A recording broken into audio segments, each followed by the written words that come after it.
This functional vet, it is very close to sunset, and even with the ambient light I'm getting a real good picture.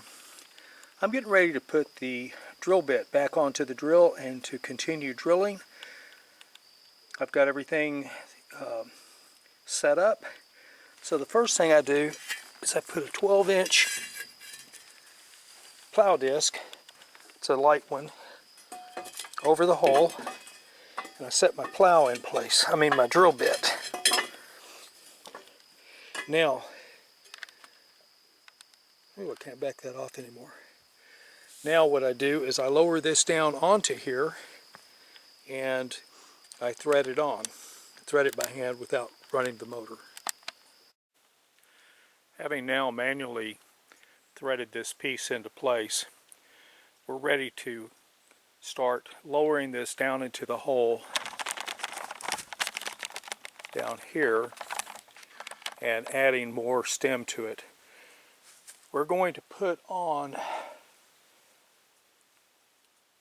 4 lengths of stem. So we're going to be lowering the drill head 12 feet. We are drilling without water. We're just turning it and making sure that the bore is still clean, because there's been some rain and the bore may have shifted a little bit. We want all of that to be clean. After we put 12 on there, we're then going to shift positions, and I'll show you a drawing right now.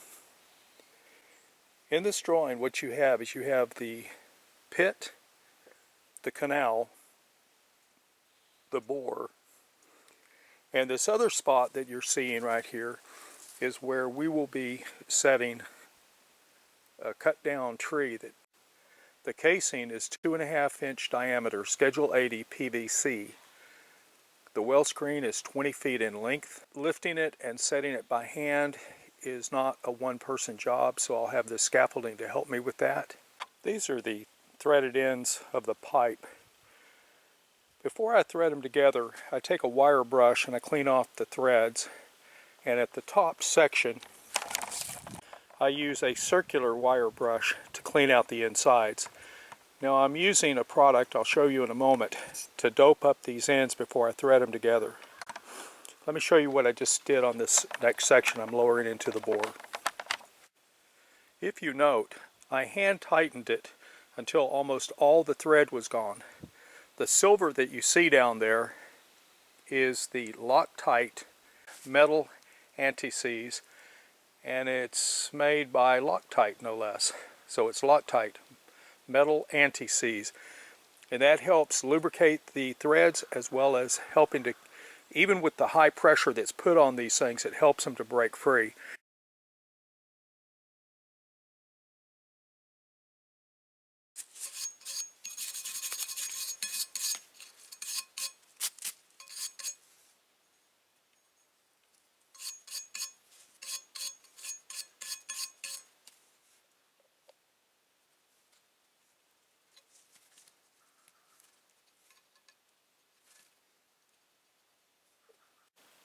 The pipe is just barely screwed in so it'll stand up. This is a 1 1/4 inch piece of stem, and this is the connector between the two of them, and I'm going to use a 1 1/2 inch brush, which is made by Hart, and let me show you that.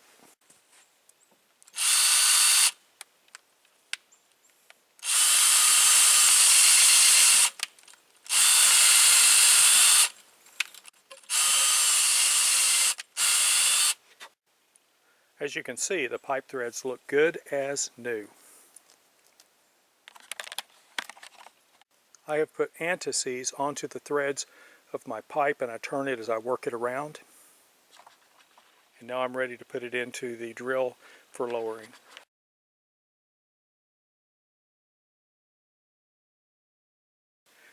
I want to complete this well rather soon. I'm going to set a tree, a cut down tree that's dead. I'm going to set it at 3 feet, and I'm going to offset my scaffolding by 2 feet off of this same plane. Now, if you look at this, I could set the dead tree right back here, and I got plenty of room. I could drill down and could set the thing up and I'd be right over. And that's a good idea, so that it will be right exactly in the middle of the place where I'm trying to work. Because there's nothing like working around something. And since everything is always in the way, we're going to go ahead and do that.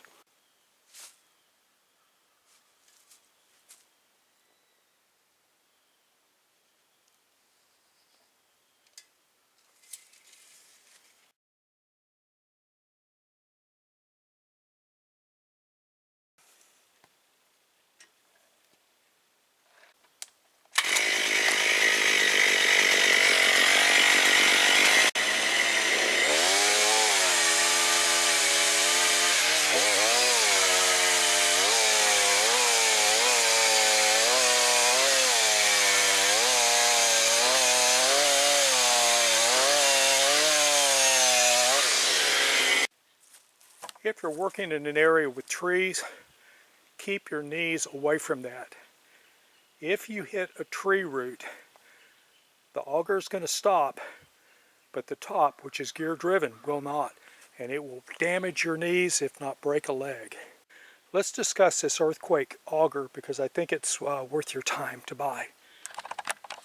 This is the back side of the auger. You have your exhaust port here. Got your fuel tank and a fuel tank cover. Let's turn the thing.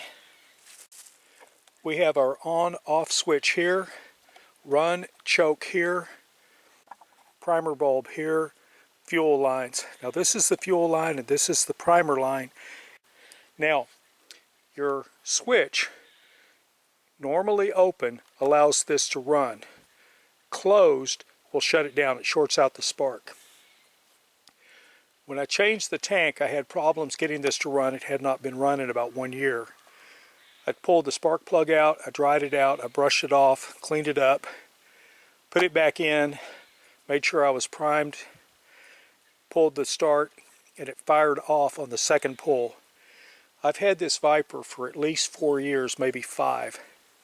I'm going to tell you right now, out of the box, that the tubing they sell, my unit was over 10 years old on the shelf when I bought it. And that tubing literally disintegrated because of the gasoline, and it damaged the carburetor. This is a brand new carburetor from 6 to 7 months after I bought the thing. The Viper, if you go to their website, all the parts are easy to find, easy to access, and easy to find exactly what you need according to your model. Now there's two versions of this machine. And you need to really be careful as to which version you're looking at if you look at the online tutorials about how to change stuff. I really want to put a plug in for the Viper earthquake. Let me see if I can get on top here and you can see this.